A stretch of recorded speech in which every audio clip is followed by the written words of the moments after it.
started, we have a small change in schedule. Since there's actually was nothing scheduled for that second break that was planned, is in your schedule for after this session, we're going to skip that break and have Werner present right after me, and then instead we'll close a little earlier so get a little more time to get ready for dinner.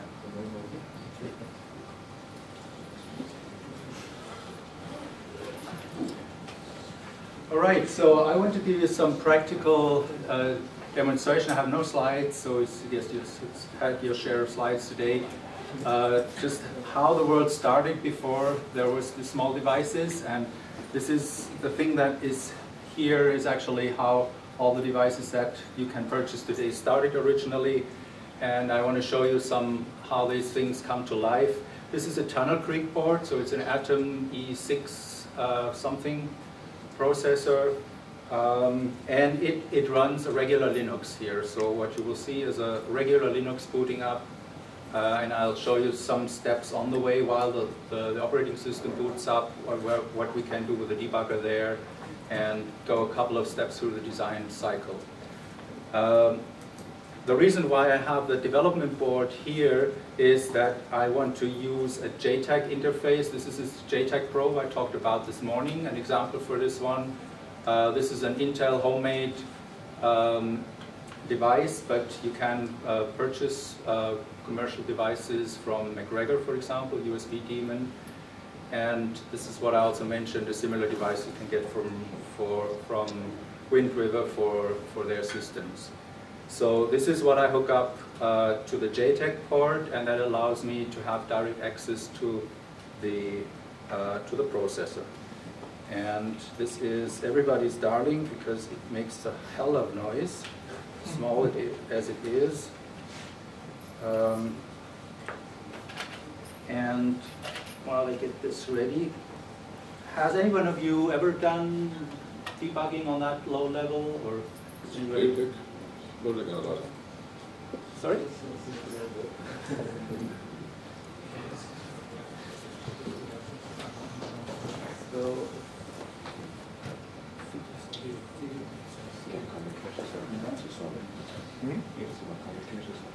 So it has a USB plug, so it goes into a regular USB port on the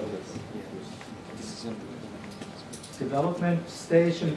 My development host here is also a Linux machine, so you also get a chance to see the Linux debugger in action on a Linux host. Not there's more than just Windows. And this one. Here it comes. So what you need to do is usually you power up the system, you give it a couple of reset kicks so it starts moving, and then I have prepared a startup script that fires up my debugger. Oh, it will be interesting to see how it works on this resolution. Okay, now catch it before it complains.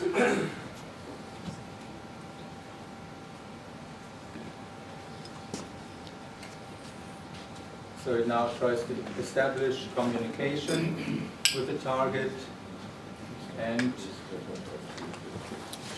miraculously we see something here. I don't need this one for the moment. So a nice assembler window that shows you exactly where you are. And for those who know where they are, we can tell that this is the reset vector, so this is where life starts. And what you can do is right away, well actually before you have now here I have a hard disk hooked up where there's my operating system, but for other devices you may even have to download the program that you want to debug, and for that, for example, we have a flash burning dialog here, so you can actually load your binaries, download it to the flash and burn it, and we have a selection of different target boards that we support with different algorithms depending on the type of flash that you usually have, and you can select how you're going to burn these flashes and so on. So I don't have any demo for that because here I have the software on the hard disk. Now, what I can do from here is just simply do some simple single steps, and then you see what happens if you look at the registers, the instruction pointer, everything that ever changes in this displays is marked in red. So you see with the next step how this FF18 now is changing. And this one, for example, if I have a camera here, there is a 7-segment display here that gets updated with this, with this 1. So it counts up during the boot cycle and gives you some sign of life in case you don't have anything else. So now here it updates the 7-segment display to a 1. So that's the very simple stuff here. Of course, I can set breakpoints to a pure address, so I can just set a break at, oh, this is now interesting, 0 bits at an address. Now it displays here. There's nothing else. I have not loaded any symbols. Oh, this is one of those effects.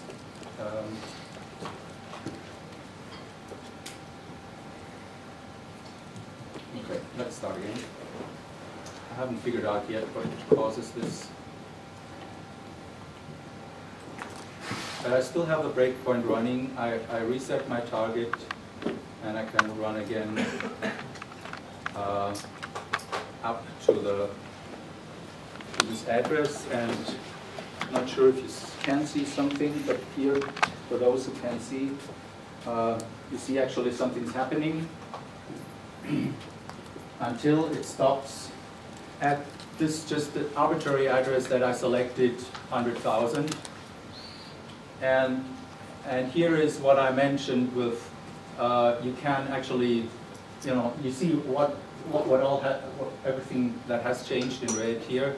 And now for those who are really bold, you can go to the memory location, open a memory window here. Now, if you look closely, you see this FC here, and then in the next line, F6, 8, 6, 11. So this is exactly where this memory location is in the memory window. And now what you can do is actually, for those who are very bold and know what to do, say, oh, well, maybe I want to have something else here. What about NOC? And you actually, you write straight into the memory, and you patch your code on the fly. Nothing.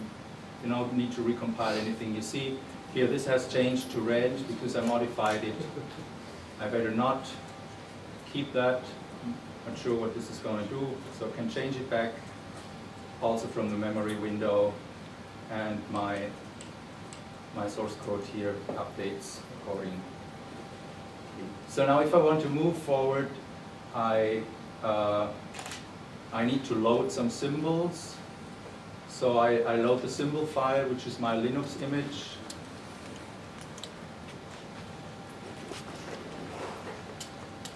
Now I'm going to leave the pure assembly level and BIOS and the initialization stuff where there's really no source code available. It's all assembly. Now it's loading the Linux image, which I have on this development host. And I also give it, oops, that's the wrong one. I give it a path to where it finds the sources.